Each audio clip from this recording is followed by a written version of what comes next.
Hello everybody. मेरा नाम आदर्श पांडे है और मेरी कंपनी का नाम बेंचमार्क फिंसन प्राइवेट लिमिटेड। हमारा ऑफिस नोएडा 65 में 104 सी ब्लॉक 104 में है। तो हम आपको बेसिक ट्रेनिंग देने वाले हैं। Home loan and personal loan दोनों लोन की ट्रेनिंग देने वाले हैं। तो हम शुरू कर रहे हैं वीडियो। सबसे पहला चीज़ आता है आधार कार्ड। आधार कार्ड क्या होता है? आधार कार्ड एक 12 डिजिट का रैंडम नंबर होता है जो कि जनरेट कौन करता है? UIDAI। ये गवर्नमेंट की एक अथॉरिटी होती है जो इसको बनाती है। ये क्यों इम्पोर्टेंट है? क्योंकि ये हमारे आइस और फिंगरप्रिंट से लिंक होती है, हमारे रेटिना और हमारे फिंगरप्रिंट से लिंक होती है। तो ये हमारी सबसे अच्छी आईडी मानी जाती है इसको। दूसरा हमारा आता है पैन कार्ड। पैन कार्ड क्या होता है? पैन कार्ड का फुल फॉर्म होता है परमानेंट अकाउंट नंबर। इसका यूज कहाँ किया जाता है? इसका यूज हम सिविल रिपोर्ट निकालने के लिए किया जाता है। सिविल रिपोर्ट क्या होता है इसकी मैं एक वीडियो अलग से अभी आपको शेयर कर रहा हूँ। वहाँ से आप देखना कि हम कैसे निकालते हैं सिविल रिपोर्ट। सिविल होता क्या है? सिविल रिपोर्ट किसी आदमी का एक काला चिट्ठा या वाइट चिट्ठा जो भी कहा जाए, जहाँ भी पैसे का लेन देन कोई इंसान करता है वहाँ पर पैन कार्ड लगाता है, पैन नंबर डालता है। तो जब हम पैन नंबर डालते हैं तो उसकी रिपोर्ट आती है। उसमें ये पता चल जाता है कि किस आदमी का कितने लोन चल रहे हैं, कहाँ कहाँ उसने फ्रॉड किया है, जो भी है सब कुछ डिटेल उसकी आ जाती है।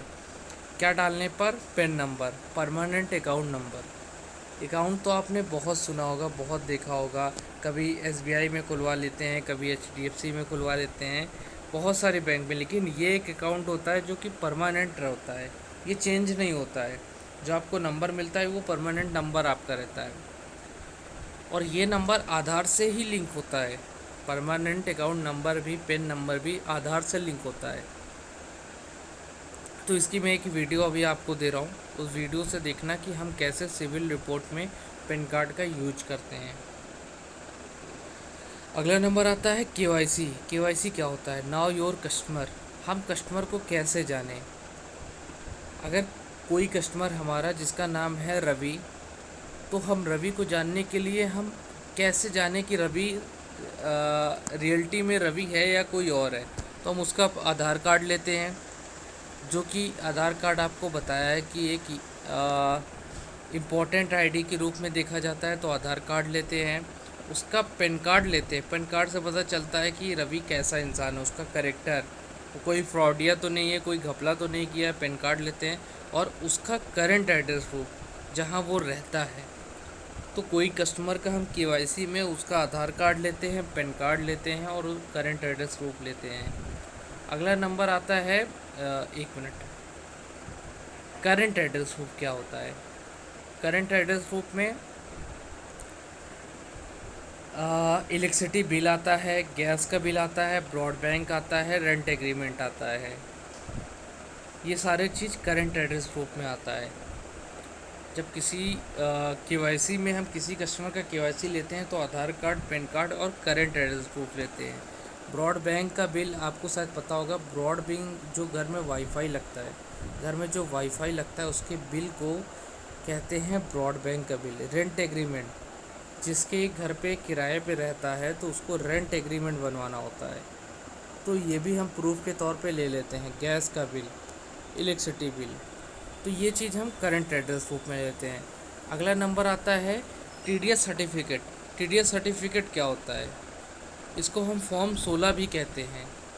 फॉर्म 16 भी कहते हैं। तो फॉर्म 16 होता क्या है? सैलरी पर्सन जो टैक्स देता है, कौन देता है? सैलरी पर्सन, जिसकी मंथली सैलरी आती है। तो सैलरी पर्सन जो टैक्स देता है उस टैक्स की डिटेल इस फॉर्म में होती है, जिसे TDS सर्टिफिकेट कहते हैं। कोई आदमी है जिसकी सैलरी 50,000 आ रही है, वो 50,000 में TDS सर्टिफिकेट, TDS टैक्स भी देगा। 1% या 2% वो अपना टैक्स भी देगा, उसे कहते हैं टीडीएस सर्टिफिकेट। ठीक है, उसके बाद आता है आपका टीडीएस सर्टिफिकेट होता क्या है, जो फॉर्म 16। तो आप इस यहाँ पर देख रहे होगे फॉर्म 16, ऊपर लिखा हुआ है फॉर्म 16। ठीक है, फॉर्म 16 में क्या क्या मेंशन होता है? फॉर्म 16 में उसकी कंपनी का नाम मेंशन होता है, वो किस कंपनी में काम करता है। देखिए SCL लिखा है ना, वो उसकी कंपनी की डिटेल होता है।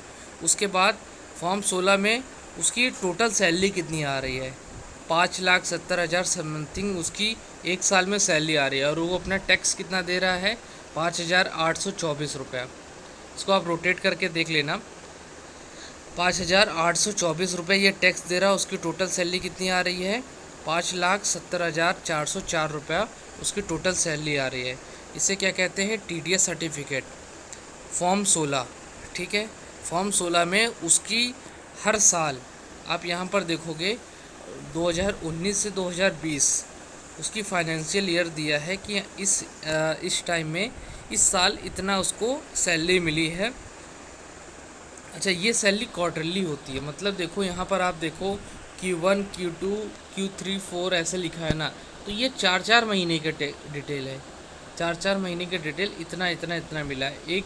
एक 3 महीने में कितना मिला है, 1,33,000 समथिंग करके, ऐसे करके 4, मतलब कहने का मतलब है कि जो Q1 हर 3 महीने पे उसका जोड़ा जाता है, कितना उसका इनकम हो रहा है, और उस हिसाब से उसका टैक्स काटते हैं। तो टीडीएस सर्टिफिकेट फॉर्म 16 जिसे कहते हैं, फॉर्म 16 एक टीडीएस सर्टिफिकेट होता है जो कि सैलरी पर्सन का, किसका,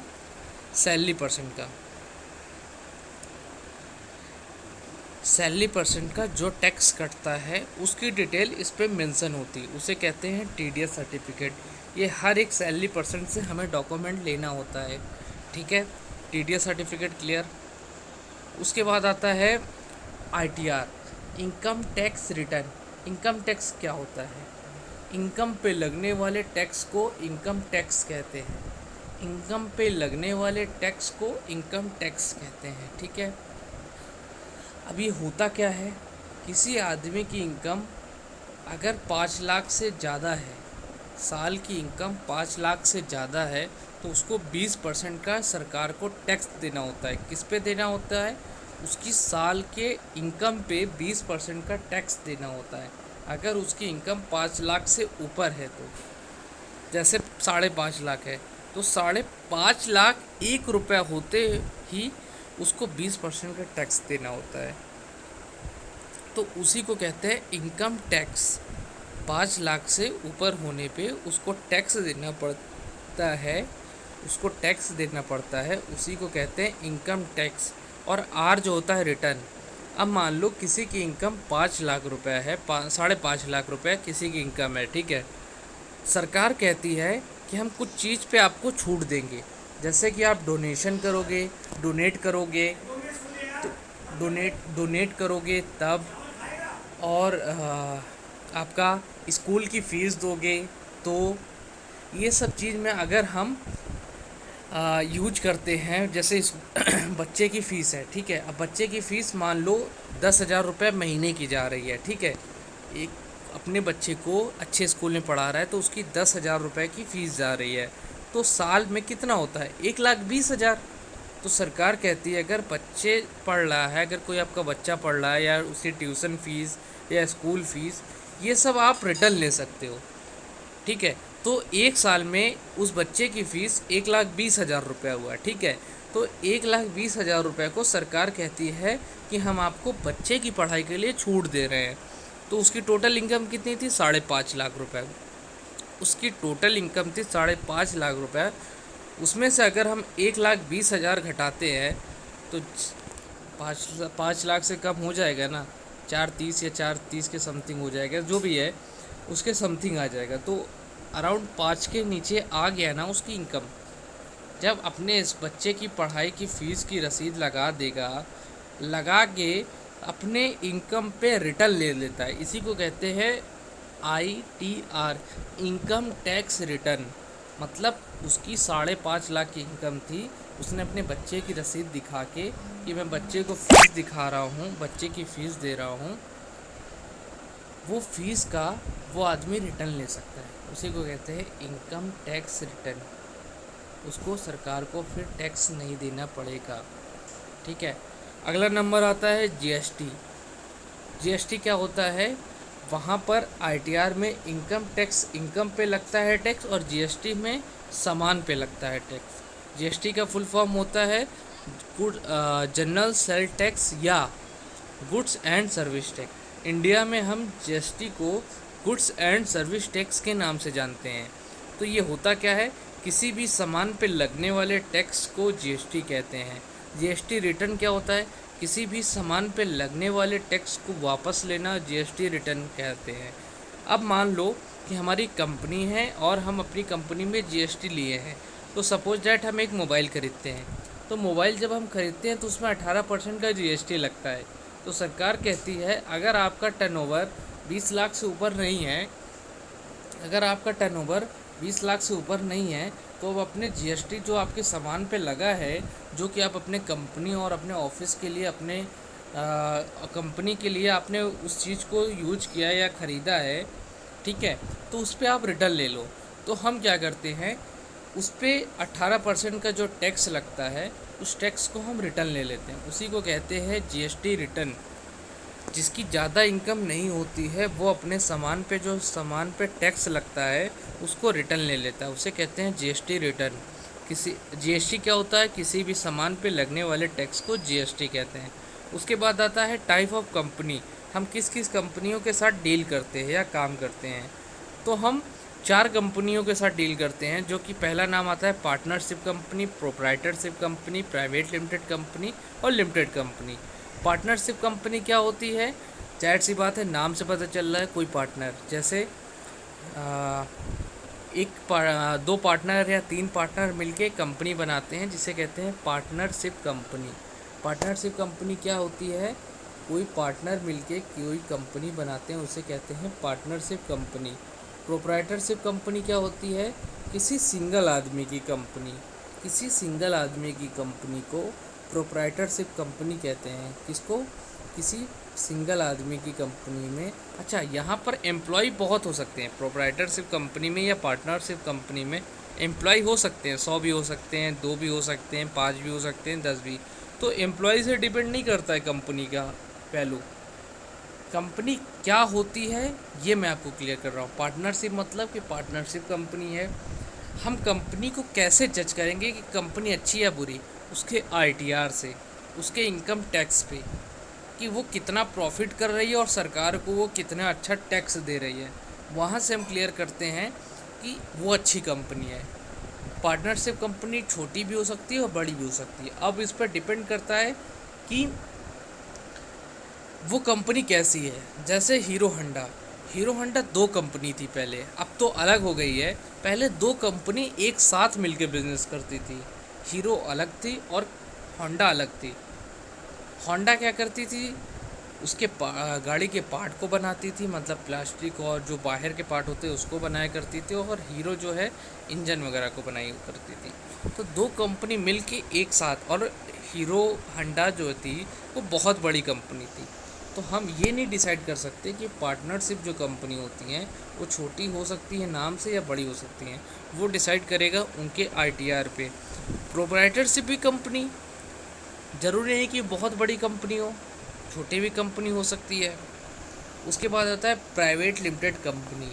बट फ़र्क ये होता है, पार्टनरशिप कंपनी और प्रोप्राइटरशिप कंपनी, इसका जो प्रॉफिट होता है वो हम अपनी मर्ज़ी से दिखाते हैं। मतलब उसमें कुछ हम कंजूसी भी कर लेते हैं, कहने का मतलब है हम उसको कम करके दिखाते हैं।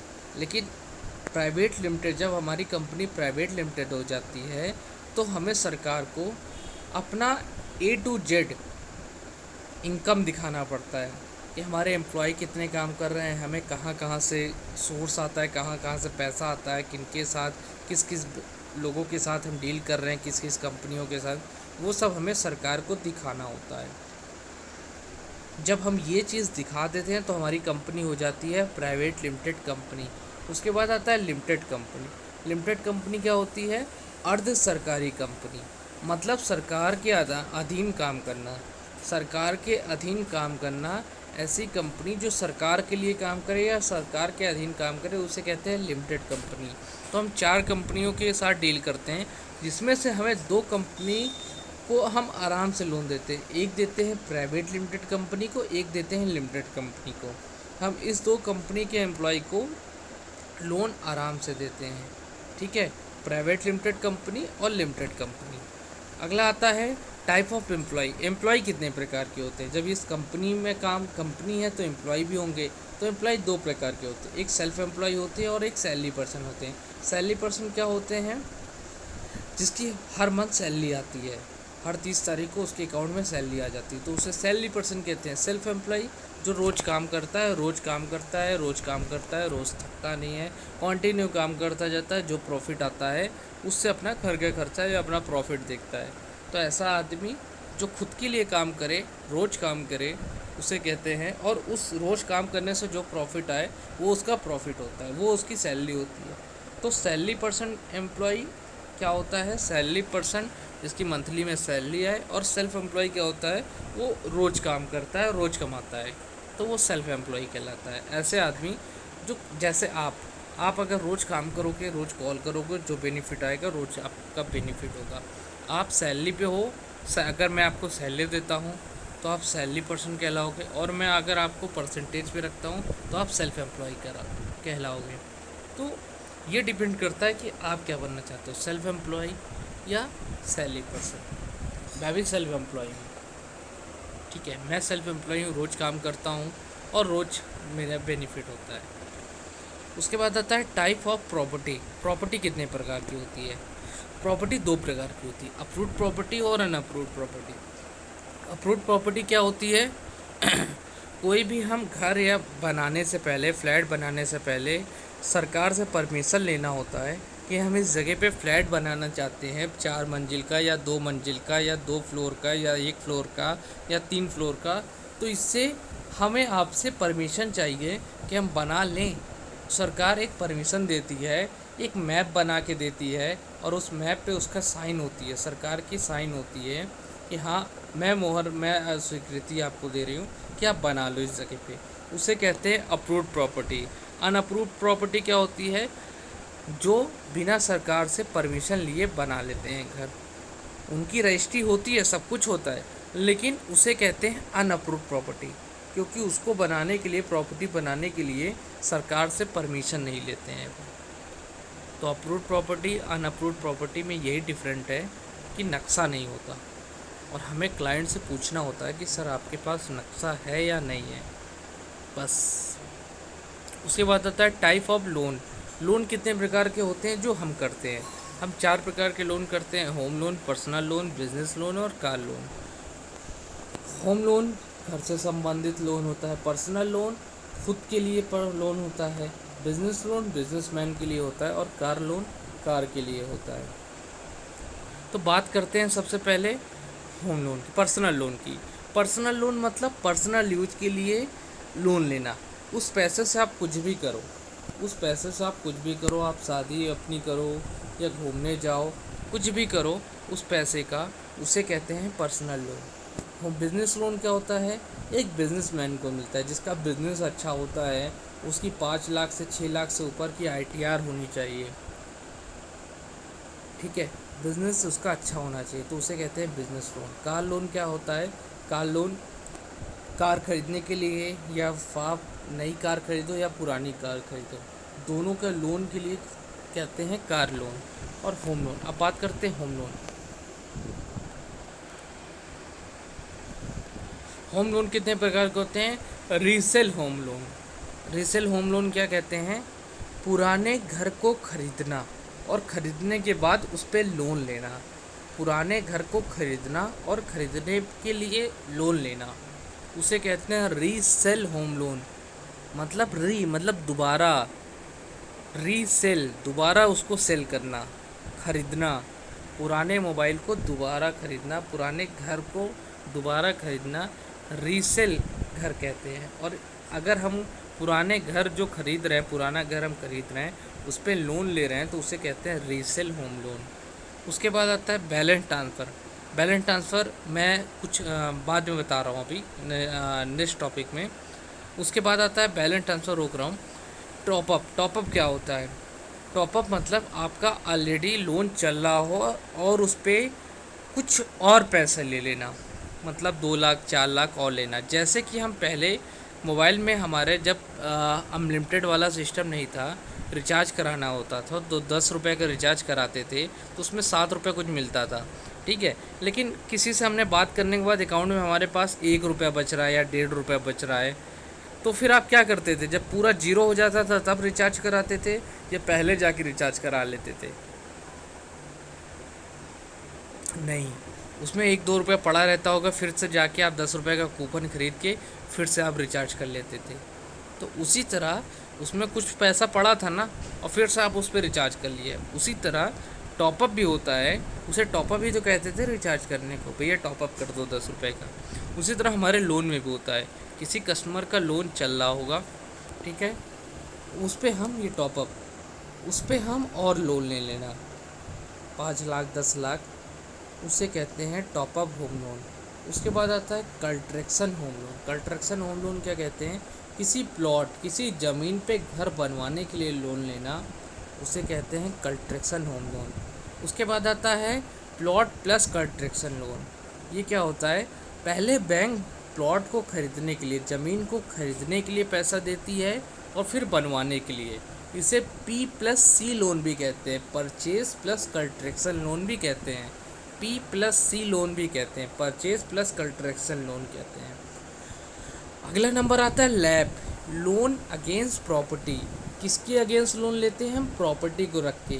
गांव में जैसे किस बड़े बड़े साहूकार किसान की ज़मीन को रख के पैसा दिया करते थे ना, उसी तरह बैंक भी हमारी ज़मीन रख के उस पर लोन देती है। अगर किसी प्रॉपर्टी की वैल्यू 1 करोड़ रुपया है, अगर किसी प्रॉपर्टी के वैल्यू 1 करोड़ रुपया है, तो बैंक तुम्हें कितना दे देगी? उसका 60% तक पैसा दे देगी, मतलब 60 लाख रुपए तक तुमको दे सकती है। अब डिपेंड ये करता है कि आप कितना ले सकते हो। 50 लाख लेना चाहते हो, 10 लाख लेना चाहते हो, 15 लाख लेना चाहते हो, आप पे डिपेंड करेगा कितना लेना चाहते हो। तो लैप होता है लोन अगेंस्ट प्रॉपर्टी। किसके अगेंस्ट? प्रॉपर्टी के अगेंस्ट हम लोन लेते हैं, जिसका रेट ऑफ इंटरेस्ट होता है 8.5 के समथिंग का। तो आपको सब क्लियर है, केवल एक बैलेंस ट्रांसफ़र नहीं क्लियर होगा। रीसेल, पुराने घर को खरीदने के लिए home loan. Top up, already loan चल रहा हो उस पर हम और लोन ले लेते हैं। कंस्ट्रक्शन लोन का, घर बनवाने के लिए लोन। प्लॉट प्लस कंस्ट्रक्शन, घर पहले खरीदने के लिए, पहले ज़मीन खरीदने के लिए बैंक पैसा देती है, फिर बनाने के लिए। और फिर अगला नंबर आता है लैप, लोन अगेंस्ट प्रॉपर्टी। किसकी अगेंस्ट लोन मिलता है? प्रॉपर्टी के अगेंस्ट। प्रॉपर्टी वैल्यू का कितना परसेंट हमें दे देगी? 60% तक दे देगी। अगला नंबर आता है बैलेंस ट्रांसफ़र। क्या होता है बैलेंस ट्रांसफ़र? क्या होता है? बहुत बहुत बहुत इम्पॉर्टेंट टॉपिक है बैलेंस ट्रांसफ़र। हमारा सारा काम बैलेंस ट्रांसफ़र पे है। तो बैलेंस ट्रांसफ़र क्या होता है?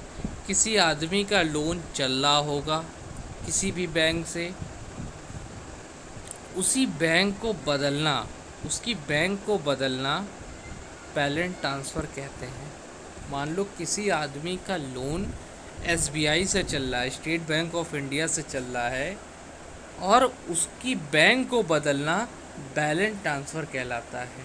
अब बात आती है क्यों बदलना, हम क्यों चेंज करें? तो हम बैलेंस ट्रांसफ़र इसलिए करते हैं क्योंकि पुरानी बैंक का ज़्यादा रेट ऑफ इंटरेस्ट लेती है। क्या ले रही होगी? पुरानी बैंक उस कस्टमर से ज़्यादा रेट ऑफ इंटरेस्ट ले रही होगी, ज़्यादा ब्याज ले रही होगी। तो किसी आदमी का लोन किसी बैंक से चल रहा होगा, उसकी बैंक को बदलना बैलेंस ट्रांसफ़र कहलाता है, ठीक है। हम बैलेंस ट्रांसफ़र क्यों कराते हैं?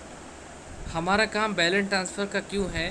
क्योंकि किसी आदमी का जब 1 साल से 2 साल पुराना लोन हो जाता है, उसका रेट ऑफ इंटरेस्ट बढ़ जाता है, तो हम उसको कम रेट ऑफ इंटरेस्ट के लिए ऑफ़र देते हैं। उसे कहते हैं बैलेंस ट्रांसफ़र होम लोन या बैलेंस ट्रांसफ़र पर्सनल लोन। हम बैलेंस ट्रांसफ़र होम लोन का भी कराते हैं और पर्सनल लोन का भी कराते हैं, ठीक है। हम क्यों कराते हैं? हम बैलेंस ट्रांसफ़र इसलिए कराते हैं क्योंकि पुरानी बैंक ज़्यादा रेट ऑफ इंटरेस्ट ले रही होगी उस कस्टमर से। क्लियर है? बैलेंस ट्रांसफ़र इसकी भी मैं एक अलग से वीडियो आपको दूंगा। अब इस वीडियो के नीचे जाके आप दोनों वीडियो का लिंक आप देख सकते हो। उसके बाद आता है बैलेंस ट्रांसफ़र में क्या क्या पेपर रिक्वायरमेंट होता है, मतलब क्या चीज़ कंपलसरी होता है लेना। List of document. List of document क्या होता है? जब हम किसी बैंक से, जब जैसे आप बैलेंस ट्रांसफ़र करा रहे हो किसी आदमी का एसबीआई से एचडीएफसी में बैलेंस ट्रांसफ़र करा रहे हो, ठीक है। तो अब जब पुरानी बैंक से आप बैलेंस ट्रांसफ़र करा रहे हो तो पुरानी बैंक जब आपको लोन दी होगी तो वो आपके कुछ पेपर भी रखी होगी जैसे रजिस्ट्री रखी होगी, अलॉटमेंट लेटर रखी होगी, फ़ीस की रसीद रखा होगा, sale deed agreement to sale, मतलब A to Z प्रॉपर्टी के पेपर वो रखा होगा अपने पास ओरिजिनल। तो जब आप किसी को, मान लो आप 10,000 रुपये किसी को देते हो तो आप उससे कहोगे ना कि भाई मुझे आप प्रूफ में दो कि आप मेरे से 10,000 रुपये ले रहे हो। क्या प्रूफ है? कल का आप भूल जाओ, कह दो कि मैं नहीं लिया। तो इसी तरह जब हम बैंक को प्रॉपर्टी पेपर देते हैं, बैंक को प्रॉपर्टी पेपर जब देते हैं, ठीक है, कि ये पेपर मैं आपको दे रहा हूँ, ठीक है, तो बैंक आपको एक लेटर देती है जिसे कहते हैं लिस्ट ऑफ डॉक्यूमेंट। क्या होता है वो पेपर? List of document. ये क्या क्या पेपर आप अपने बैंक में हमारा रख रहे हैं, क्या क्या पेपर आप हमारा ओरिजिनल अपने बैंक में रख रहे हो, उसे कहते हैं लिस्ट ऑफ डॉक्यूमेंट। मैं आपको आगे दिखा रहा हूँ कि कैसे होता है। अगला आता है foreclosure letter. Foreclosure letter क्या होता है कि हमें पुरानी बैंक का अकाउंट बंद करने के लिए, पुरानी बैंक का लोन ख़त्म करने के लिए कितना पैसा चाहिए। पुरानी बैंक आपको कुछ पैसा जब लोन दी है, मान लो आपको 30 लाख लोन दी है, ठीक है, अब 30 लाख में आप 2 साल चला लिए तो आपका अमाउंट बचा होगा 29 लाख समथिंग कुछ बचा होगा ना। तो नई बैंक कहती है पुरानी बैंक से वो पेपर लिख के लाओ कि कितना पैसा बचा हुआ है। पुरानी बैंक लिख के देती है कि 29,50,000 रुपये आपका बचा हुआ है। तो क्या करती है नई बैंक पुरानी बैंक को उतना पैसा दे देती है और पुराने बैंक का लोन बंद होके नए बैंक में आ जाता है, क्योंकि पैसा अब दे दिया ना, नई बैंक ने दे दिया, तो अब हिसाब नए आदमी करेंगे ना, नए तरीके से होगा ना हिसाब उसका, एचडीएफसी करेगी। और सेंसन लेटर क्या होता है कि कितना अमाउंट आपका सेंसन हुआ है, मतलब फिक्स हुआ है कि आपको इतना मिल सकता है, आप कितना लेना ले लो, आपकी मर्जी। जैसे मैंने अभी आपको बताया कि 1 करोड़ की प्रॉपर्टी है जिसमें से हम 60% उसको लैब दे सकते हैं, लोन अगेंस्ट प्रॉपर्टी, तो 60% हम दे सकते हैं, लेकिन अब आप कितना लेना चाहते हो वो आप पे डिपेंड करता है।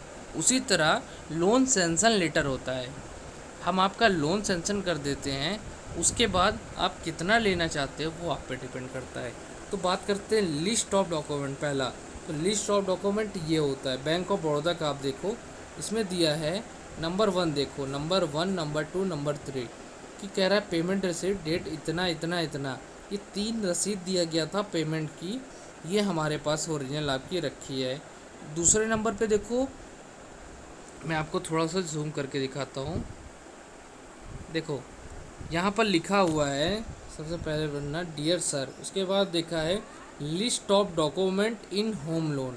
होम लोन नंबर क्या है? ये है, इतना लोन नंबर है, इसमें दिखा रहा है इतना, रिक्वेस्ट नंबर प्रोवाइड इतना है, इसका ये आपका जो प्लॉट नंबर है बी इतना 2309 फ्लोर इतने स्क्वायर फीट का है, गाज़ियाबाद उत्तर प्रदेश में है। तो आपका क्या क्या पेपर रखे हैं? पेमेंट रसीद रखे हैं, पीटीएम रखे हैं और एग्रीमेंट टू सेल रखे हैं। किस डेट का लिखा हुआ है? 26/09 को। और ये कौन दे रहा है? बैंक ऑफ बड़ौदा दे रहा है लिस्ट ऑफ डॉक्यूमेंट, और अपनी साइन करके दे रहा है कि हाँ गांधीनगर की ब्रांच में है और मैं ये प्रूफ कर रहा हूँ कि ये पेपर हमारी बैंक में आपका ओरिजिनल रखा हुआ है, ठीक है।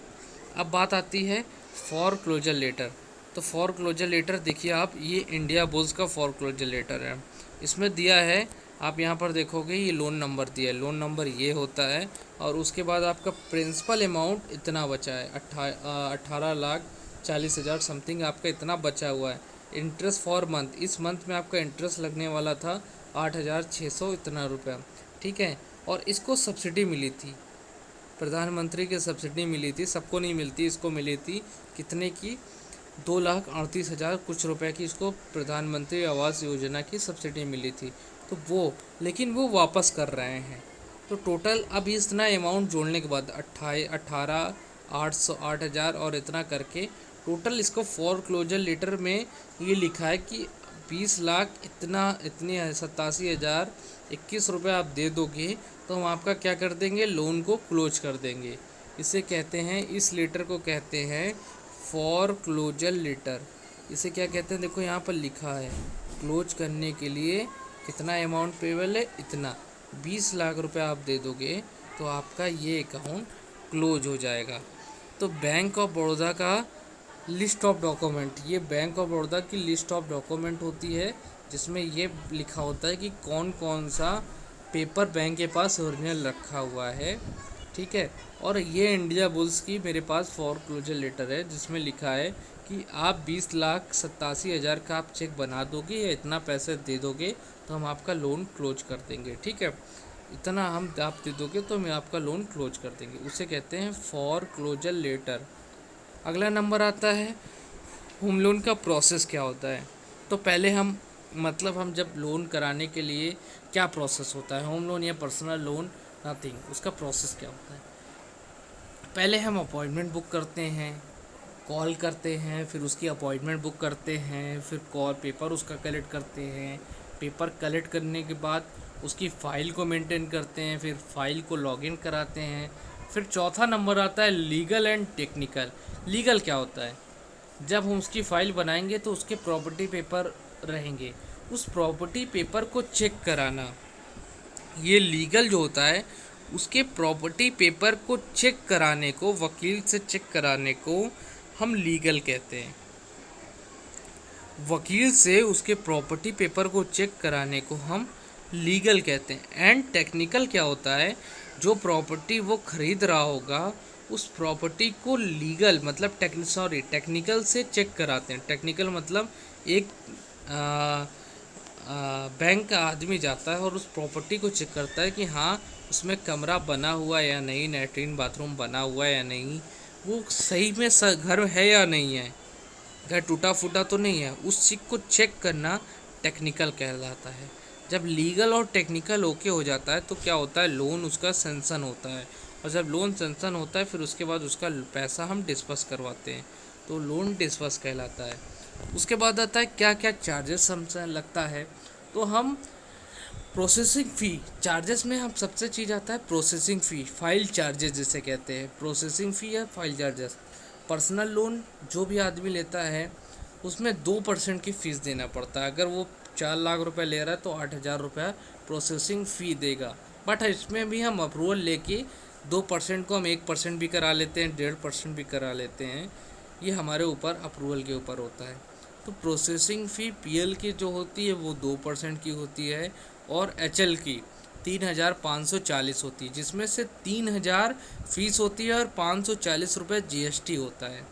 तो 3,540 उसकी प्रोसेसिंग फ़ी होती है। लीगल वाला जो वकील चेक करता है उसकी फ़ीस होती है कितनी, 3,500 रुपया। 3,500 रुपये में लीगल प्रॉपर्टी पेपर चेक करता है। वकील जो है 3,500 रुपये लेता है, उसमें वो प्रॉपर्टी चेक करता है, ठीक है। उसके बाद आता है टेक्निकल फ़ी। टेक्निकल जो की फ़ीस 0 है, वो एचएल के जो 3,540 रुपये लग रहा है इसी में इंक्लूड होती है फ़ीस, ये फ़ीस एचएल में इंक्लूड होती है, टेक्निकल फ़ीस में इसमें इंक्लूड होती है। तो टेक्निकल फ़ी 0 है। और चेक बाउंसिंग चार्जेस, अगर आप चेक देते हो, पैसा देते हो, बाउंस हो जाता है तो वो बैंक डिसाइड करती है उसके यहाँ कितना चार्जेस लग रहा है, ठीक है। उसके बाद आता है ईएमआई। ईएमआई क्या होता है, इंस्टॉलमेंट। मान लो आप 10 लाख रुपया 10 साल के लिए दे रहे हो, तो उसको हर महीने के हिसाब से बांट देना, डिवाइड कर देना, उसे कहते हैं इंस्टॉलमेंट। ईएमआई, ईएमआई क्या होता है? इंस्टॉलमेंट। ईएमआई को हम इंस्टॉलमेंट कहते हैं। तो 10 लाख रुपया 10 साल के लिए ले रहे हैं, तो उसको मंथली में बांट देना कि हम धीरे धीरे उसको पे करें, उसे कहते हैं इंस्टॉलमेंट। ठीक है। अब आती है instalment EMI bouncing. EMI bouncing क्या होती है? ठीक है, किसी आदमी की 10 तारीख को, हर महीने 10 तारीख को उसकी ईएमआई जानी है, उसकी इंस्टॉलमेंट जाना है, वो बाउंस हो जाना। मतलब उसकी 10 तारीख को 540 रुपया हर महीने जाती है किस्त, किस्त कहते हैं या इंस्टॉलमेंट कह दीजिए या ईएमआई कह दीजिए। तो ईएमआई उसकी 10 तारीख को 540 रुपये जाती है, लेकिन उसके अकाउंट में गलती से 540 रुपये जाती है, लेकिन गलती से 1 रुपये कम था, 539 रुपये था, 1 रुपये कम था। तो 1 रुपये के कम के कारण उसकी ईएमआई वहाँ पर बाउंस हो जाएगी, उसे कहते हैं ईएमआई बाउंसिंग। और ये जो ईएमआई बाउंस होगी वो उसके सिविल पे शो कर जाएगा, सिविल पर शो कर जाएगा। ठीक है, ईएमआई बाउंसिंग उसके सिविल पे शो कर जाएगा, तो उसे कहते हैं ईएमआई बाउंसिंग।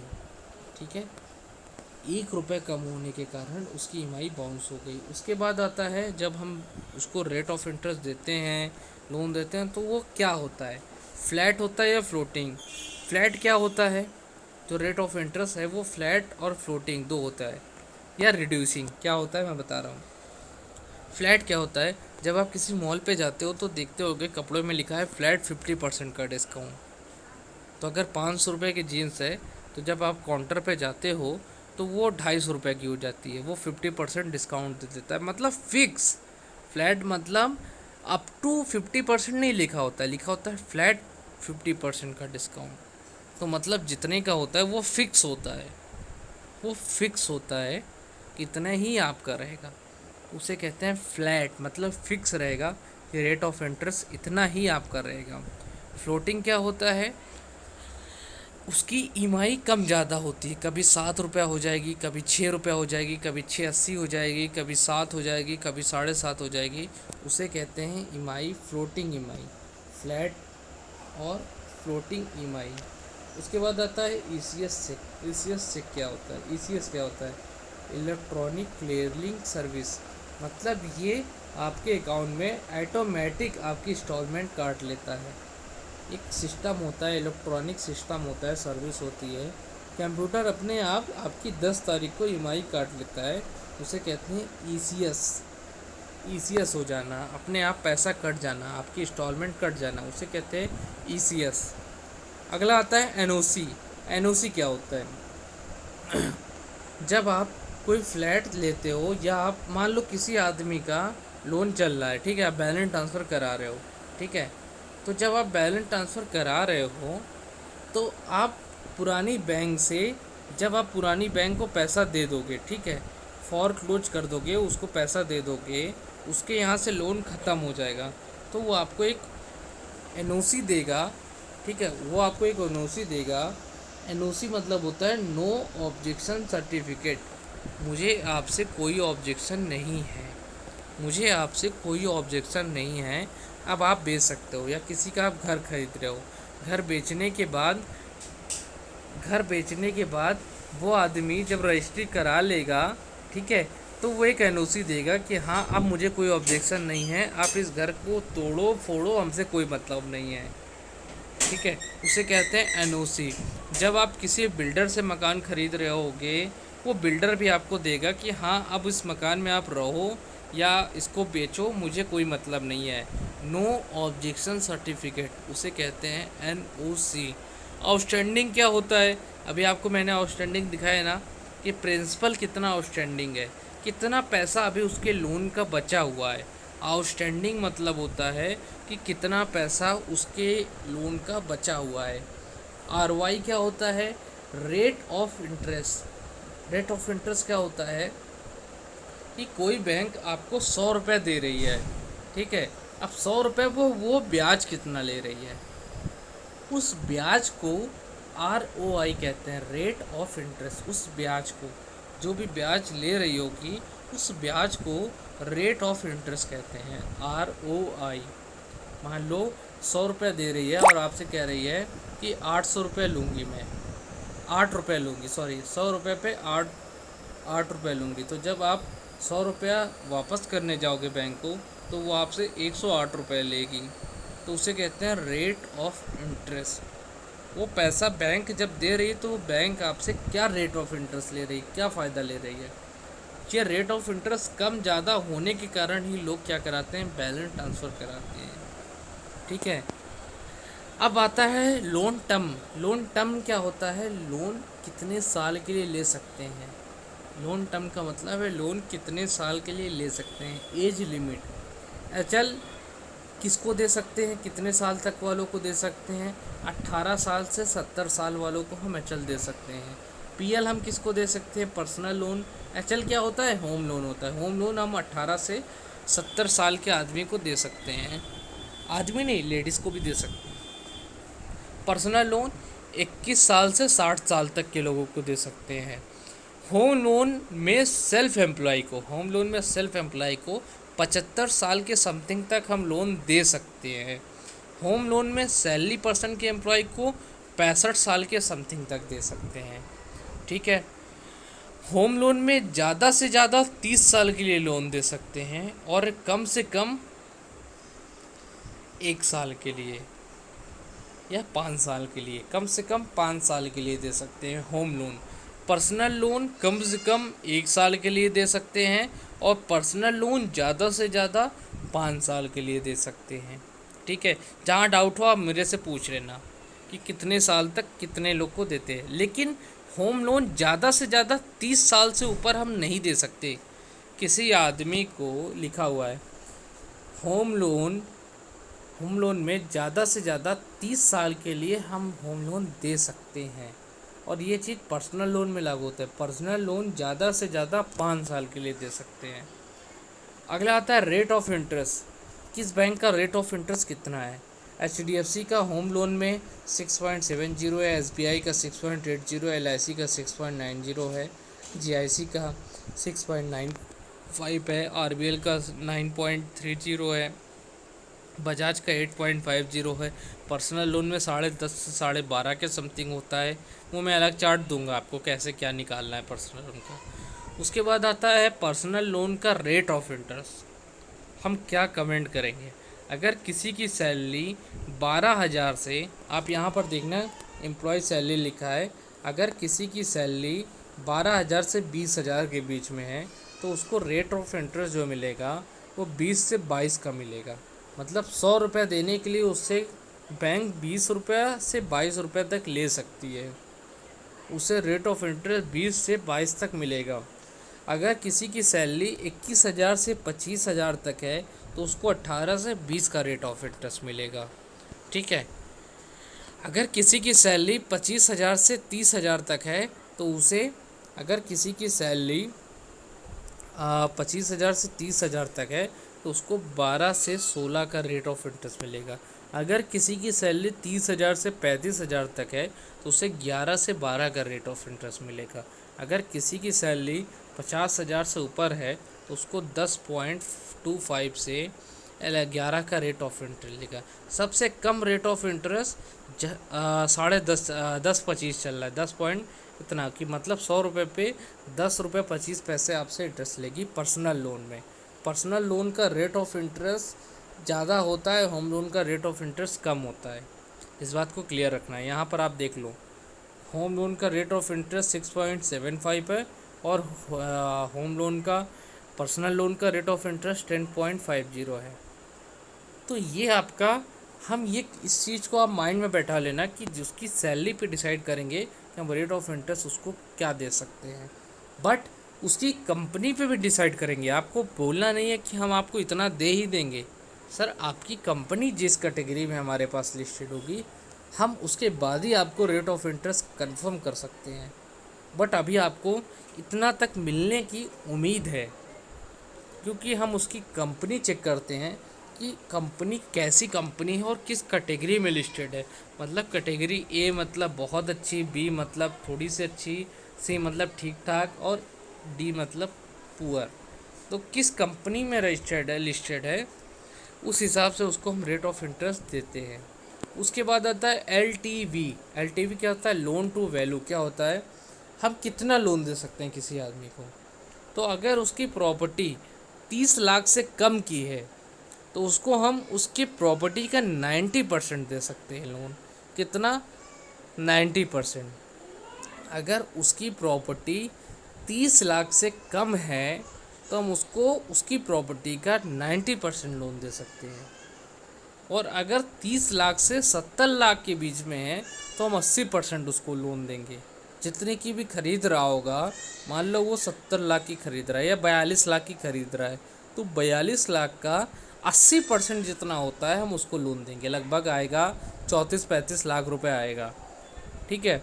अगर किसी की प्रॉपर्टी 42 लाख रुपए है तो हम पूरा उसको लोन नहीं देते हैं, उसको हम 80% लोन देंगे। अगर 30 लाख से ऊपर का उसका जा रहा है प्रॉपर्टी वैल्यू तो हम उसको 80% देंगे। और अगर 70 लाख से ऊपर की प्रॉपर्टी जा रही है, ठीक है, अगर 70 तो उसको 70% लोन देंगे। ठीक है। उसे कहते हैं LTV, loan to value. Value मतलब हम उसके वैल्यू पे हम लोन देते हैं। उसके बाद आता है डॉक्यूमेंट। डॉक्यूमेंट क्या क्या लगता है? कोई आदमी अगर होम लोन लेता है, कौन लेता है? Document for salary person. अगर सैलरी पर्सन लेता है अगर होम लोन, उसे क्या क्या डॉक्यूमेंट लेना होगा? ठीक है। होम लोन सैलरी पर्सन, एक फ़ोटो लगेगी। ठीक है। आप इसको देखने चलना। नंबर 1 एक फ़ोटो। दूसरा नंबर आता है copy of Aadhaar card and pan card, साथ में करेंट एड्रेस प्रूफ भी होगा। 3 महीने की सैलरी स्लिप, 2 साल का ITR या फॉर्म 16, 2 ईयर फॉर्म 16 एंड 2 साल का इनकम टैक्स रिटर्न। ठीक है। Copy of appointment letter for employ इतना लेस, अगर उसकी कंपनी 6 महीने से कम हो रहा है उसको जॉब करते हैं। अगर उसकी कंपनी मतलब 1 साल से कम दिया है ना, employer for less than 1 year, 1 year in current job. अगर किसी आदमी को किसी कंपनी में 1 साल से कम हो रहा है जॉब करते, तो उसका क्या लगेगा? Copy of appointment letter. क्यों लगता है? क्योंकि 1 साल में ये जो फॉर्म 16 है ना, वो उसका नहीं बना होगा। फॉर्म 16 में उसकी कंपनी का नाम नहीं पड़ा होगा, क्योंकि 1 साल किसी कंपनी में जॉब करने के बाद ही फॉर्म 16 पे उसकी कंपनी का नाम आता है। तो हमें उसका अपॉइंटमेंट लेटर चाहिए होगा। 6 मंथ का सैलरी अकाउंट से बैंक स्टेटमेंट चाहिए होगा एंड अदर बैंक स्टेटमेंट, उसके अदर बैंक की भी स्टेटमेंट हमें चाहिए होगा। ठीक है। उसके बाद आता है एग्जिस्टिंग लोन डिटेल। अगर उसका कोई लोन चल रहा होगा तो उसके लोन की स्टेटमेंट। अगर उसका कोई एग्जिस्टिंग लोन होता है कि अगर उसका कोई लोन चल रहा, अगर है तो, इफ़ सो, अगर है तो, और प्रॉपर्टी और कॉपी ऑफ प्रॉपर्टी पेपर। अब ज़रूरी नहीं कि उसके पास कॉपी प्रॉपर्टी पेपर हो। अभी वो नई प्रॉपर्टी खरीद रहा है तो बुकिंग फॉर्म दे सकता है, एग्रीमेंट टू सेल दे सकता है, A to Z दे सकता है प्रॉपर्टी पेपर के रूप में। ज़रूरी नहीं कि प्रॉपर्टी की पेपर हो। प्रॉपर्टी का बुकिंग फॉर्म दे सकता है, अलॉटमेंट लेटर दे सकता है, सेल एग्रीमेंट टू सेल दे सकता है, ये सब पेपर दे सकता है। अगला आता है सेल्फ एम्प्लॉय होम लोन। अगर कोई सेल्फ एम्प्लॉय लोन लेता है तो उसको क्या क्या पेपर लगेगा? एक फ़ोटो लगेगी, 3 ईयर का इनकम टैक्स रिटर्न लगेगा, CS अटेस्ट होना चाहिए, Aadhaar card, PAN card, current ट्रेजर प्रूफ देगा, 1 साल के बैंक स्टेटमेंट, 2 साल का GST रिटर्न, GST रजिस्ट्रेशन की कॉपी चाहिए, adjusting loan, office address proof. अगर वो पार्टनरशिप है तो partnership, list of director sharing का देगा एक पेपर, MOA देगा। उसके बाद कॉपी ऑफ प्रॉपर्टी पेपर, ये पेपर देना होगा सेल्फ एम्प्लॉय को। उसके बाद आता है लिस्ट ऑफ डॉक्यूमेंट। किसके हैं? Salary person personal loan.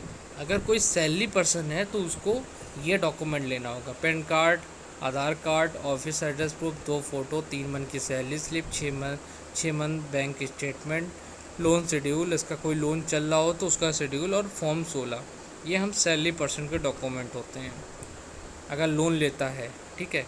अगला आता है सेल्फ एम्प्लॉय। सेल्फ एम्प्लॉय में ये डॉक्यूमेंट लगेगा, pan card, Aadhaar card, office 3 year का ITR, 1 साल का बैंकिंग, और फॉर्म 26 ईयर्स। सैलरी पर्सन में फॉर्म 16 होता है जिसमें टैक्स के बारे में पता चलता है, और सेल्फ एम्प्लॉय में 26 ईयर्स होता है। Thank you so much. जहाँ पर आपको ट्रेनिंग में ना समझ में आया हो, आप मेरे से कॉल करके पूछ सकते हो। ठीक है।